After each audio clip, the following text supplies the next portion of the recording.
Hello again, everybody. So, wanted to do a video on salvation, and that's sure to be not a contentious subject, right? Being a little sarcastic there. It's highly contentious within I'll say, the Protestant world, of which I am no longer a part. And so, by way of introduction, I became an Orthodox Christian in 2019. So, that's going to define, just by way of full disclosure, that's going to define my thinking here and my perspective. And I spent 40 years, as I think I've mentioned before, in the Protestant world, evangelical and then charismatic Pentecostal, and various forms and of all of these different things. Was big into some of the revival movements, historical revival movements, and through all of it, came away massively confused on many levels, because I knew I was getting closer to the truth. It's like the moth to the flame kind of thing. It's like I'm half blind. I felt like I was half blind and half knew what I was even looking at. But I knew there was something to what I had already seen, but I knew that there was something missing. Meanwhile, the world is at war, and as I've often said, I was born into a world at war in the 60s. But that's not to say the world hasn't always been at war. It always has been in some form, somewhere in the world, there's some war going on. We as humans are internally at war with ourselves. We're at war within families, communities, nations. This is a very common thing with human beings, going all the way back, I would say. And as a contrast to that, Christ comes in the midst of really what were religious wars, because at that time they didn't distinguish religion and politics. It was all one thing. Christ comes into the midst of a very contentious situation with the Jewish people under the thraldom of the Romans at the time. And he brings this thing called the gospel of peace, what he calls the good news of peace. And it really is, for us, something that we talk about aspirationally.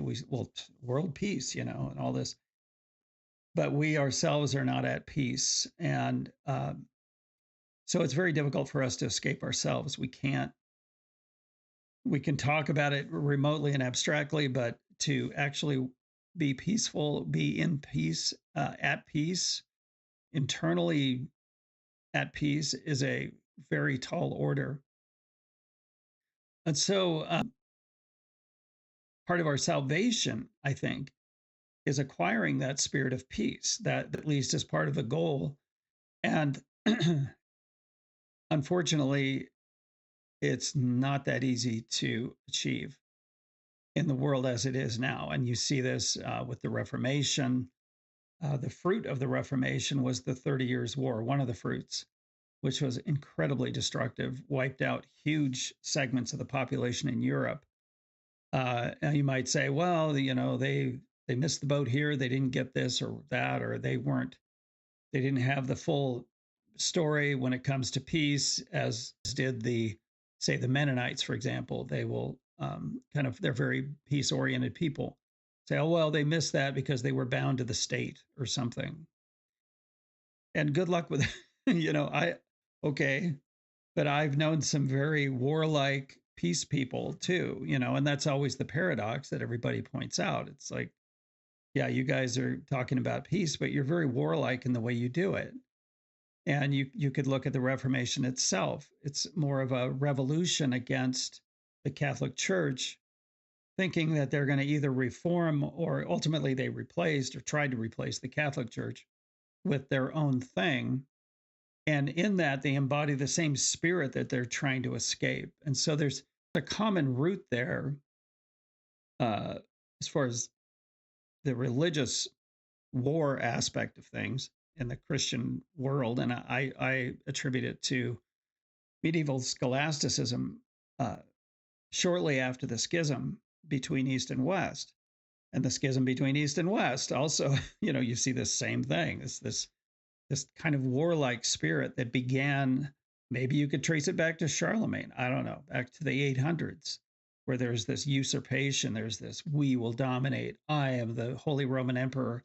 I am. So it's really at that point an inversion of the original conversion of Rome, which was Rome basically became Christian without firing a shot. There was no revolution. It's just the people became Christians. They didn't have to overthrow Rome. And you see this in the book of Revelation, you see it hinted at. There's a lot of apocalyptic language, right? But really, the subtext is that the Lamb overcomes by dying. It's a complete inversion of and this isn't a peacenik thing. This is just the reality of the way that God comes to us.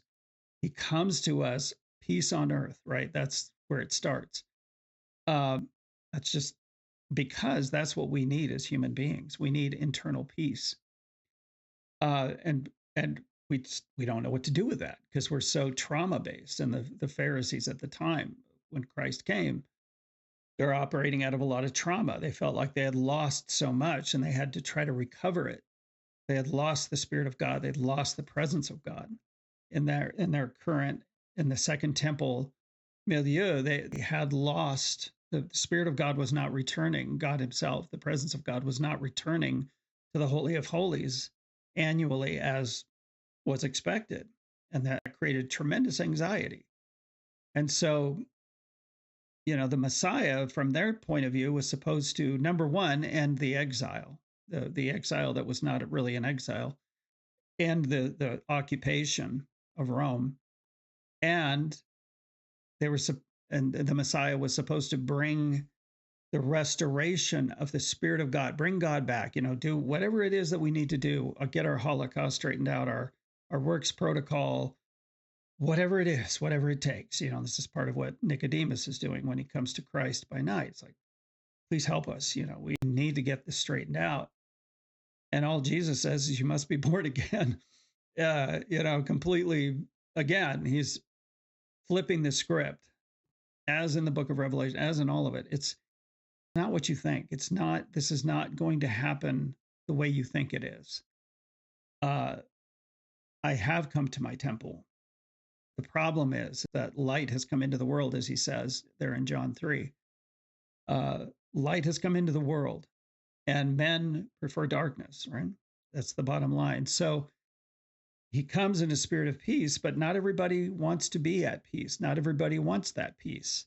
And so they will make war against the peace, not recognizing it as such, as the peace of God. So again, back to the idea of the gospel being the good news. It's a proclamation by an occupying army, typically saying, "Hey, good news! We kicked butt on your oppressor, so now you're our slave. So congratulations, and you do the typical binary thing. I am the great merciful so and so, conqueror of lands and whatever it is, abounding in mercy, but who will by no means leave the guilty unpunished." That sounds familiar. It's the suzerain treaty. But in this case, it's God is the one that's conquered in a way that, again, they can't accept or understand.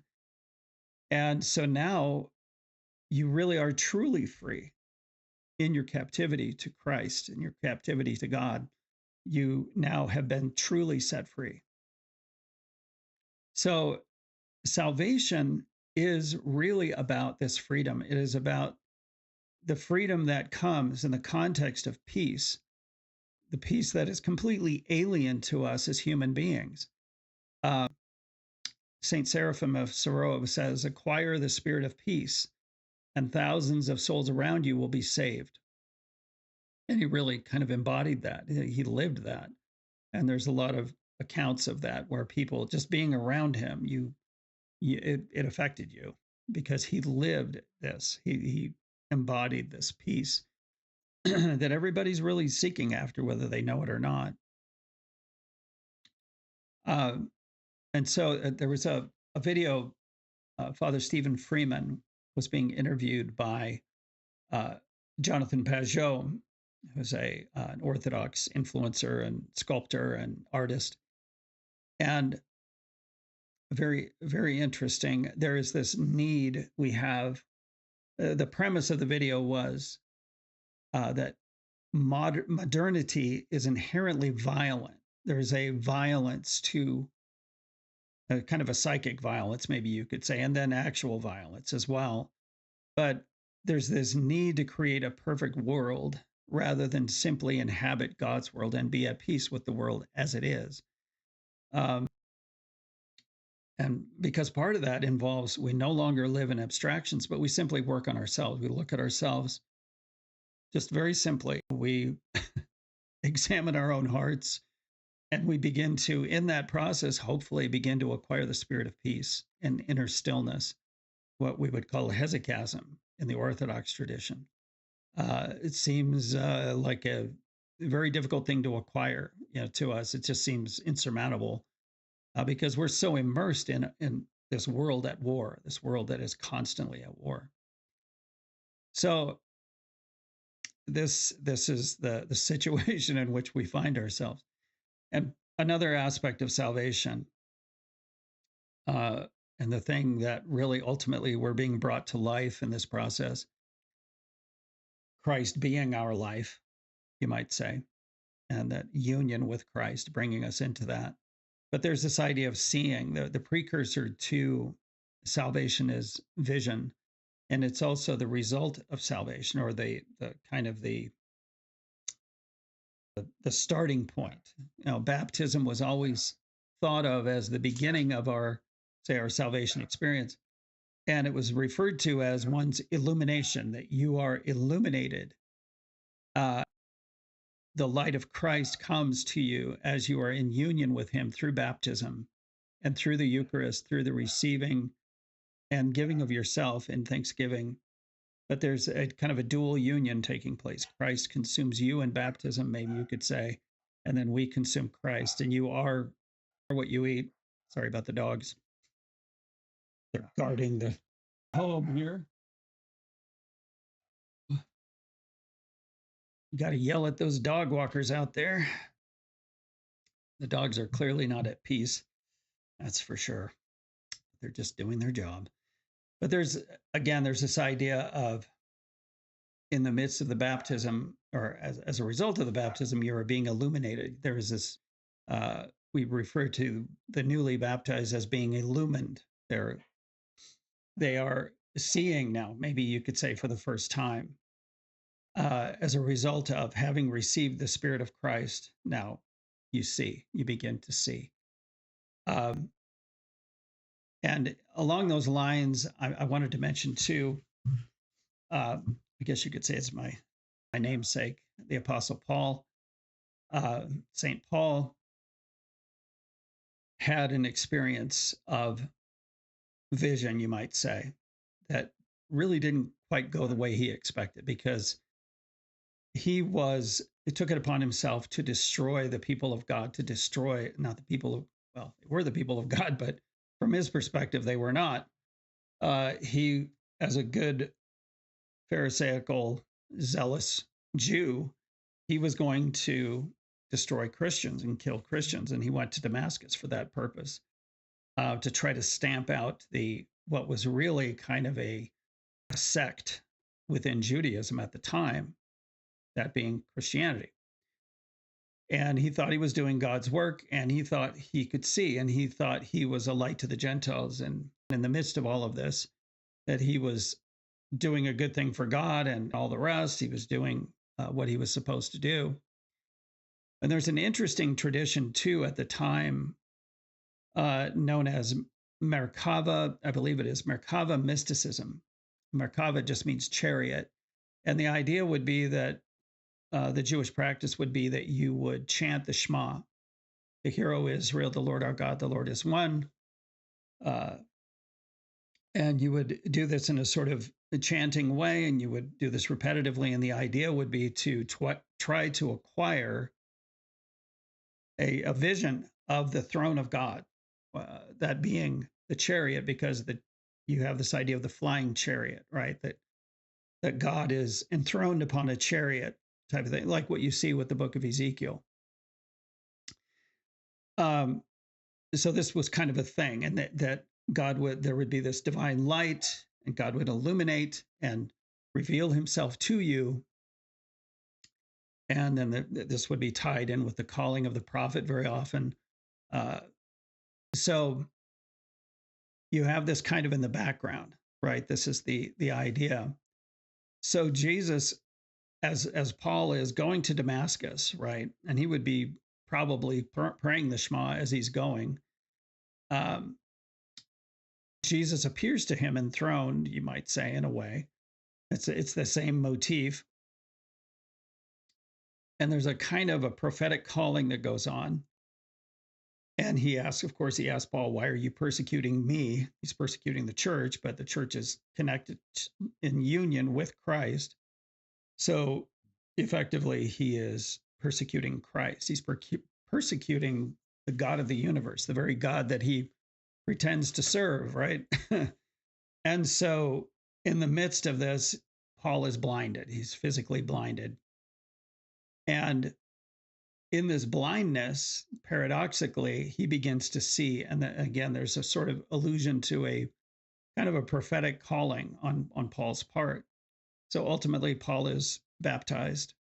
There's a supernatural vision given to, uh, I forget the guy's name. It's terrible. I want to say, I forgot his name. Anyway, he comes and baptizes Paul. And then Paul receives his physical vision again. The scales fall from his eyes, and he begins to physically see again. But meanwhile, he's beginning to see internally. And then he goes on a kind of a tour, a 3-year tour of, there's references to Arabia. But Paul is just he's trying to retrace the steps, much like Christ is retracing the steps of Israel during his ministry. And it's almost like he's trying to figure this thing out. He's trying to reconcile and trying to come to grips with what's happened to him. But this is the beginning. And later, Paul will describe his calling and his ministry, really, in the book of Acts. He'll say that all men might see. That's the goal. That's the beginning and the end, really, you could say, in a way. And there's another interesting thing that came up that I listened to recently. Jonathan Pageau's brother, Mathieu, talking about, and I'd never thought of it this way, but if you think about it, so the story of Adam and Eve, you have this idea of Adam is split in half effectively, and then one half, and you get beyond the trying to envision this biologically, because you're probably not going to be able to do it. But Adam is split in half, and the half of him is used to create Eve.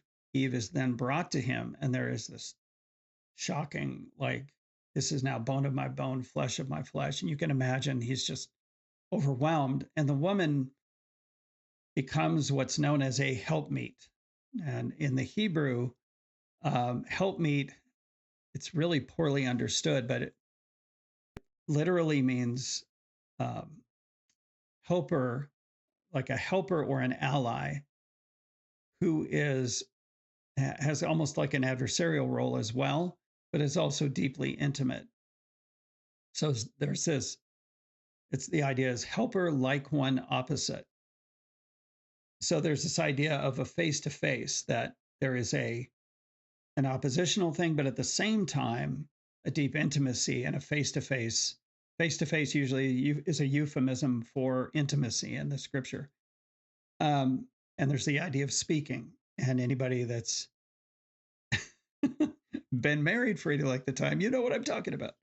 There is this idea of a challenge, or not maybe not even so much a challenge, but just a way of helping the man to see another perspective and to see himself, because the man is so outwardly focused on his job and he's naming and he's defining and he's sort of in a benevolent way conquering, taking dominion, right, as it says, as it talks about. And he's so focused on that and this sort of, maybe you could say, an order oriented kind of thing. The woman brings another perspective from the inside and helps the man to see himself in a deeper way. And of course, that's a tricky process with men, as everybody knows. But that's the idea. But the idea again is to help him to see. This is the idea. So it's very interesting. I thought I would just share that. It's something that kind of I think will help us, because what we typically see, I would say, in the American Christianity realm is you see a world at war, you see a church at war. I mean, it's just incredible. And again, I spent 40 years in this and I saw it firsthand. But this constant fighting back and forth of, you got to get it exactly right. Oh, you're not doing it right. This person's doing it. You have the convulsions between liberalism and fundamentalism, charismaticism, and a sort of a cessationist, like a anti-charismatic fundamentalism, you could call it. Uh, you see all kinds of, and then you see fights within each of these subgroups and subgroups, and everybody's always splitting off and fragmenting. And so now in the latter half of the 20th, beginning of the 21st century, we're seeing the results of that. We're seeing the fruit of it and all of the various scandals, all the various things that are happening with media ministries. And it's been going on for a long time. And again, I came up through that in the midst of that, seeing all of this and it's trying to figure out, okay, how does this reflect the gospel of peace? All I see is war. All I see is accusation. Everybody's anathematizing the other, calling everybody else heretics, this kind of thing. So this is part of my journey coming into Orthodoxy, was realizing that, okay, there's a lot of good things. I learned a lot of amazing things and met a lot of amazing people, but there was something missing. Something just wasn't quite. It's like they were right on the verge. I read this one guy by the name of A.W. Tozer, for example. Just one example. And boy, he was so close on so many things. And he would just, and it was so agonizing. I would talk about union with God. He'd talk about the glory of God. He'd talk about all of these things that sort of contextualize the overall sort of salvation idea, you might say. The transactional judicial aspect has to be sort of understood and contextualized. And maybe I'll get into that a little more detail later, but uh, it really pointed up, the more that I would read this kind of thing, the more I felt this longing for something deeper that would sort of bring all these things together. Something just didn't seem right. It seemed like the judicial fixation and the definitional fixation within Protestantism uh, was leading to just greater and greater conflict. There was no peace. There was no gospel of peace. It's everybody's throwing rocks at each other, and the end result is you have these, or part of it is you have these street preachers with their hell banners, and everybody's going to hell, and that's the focus of everything. Immediately is to shame everybody into the kingdom, um, and it wasn't making sense.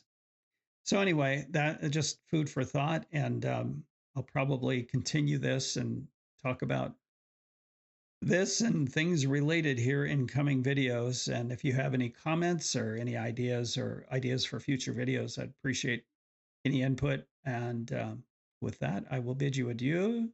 Until next time, we'll talk to you later. Thank you.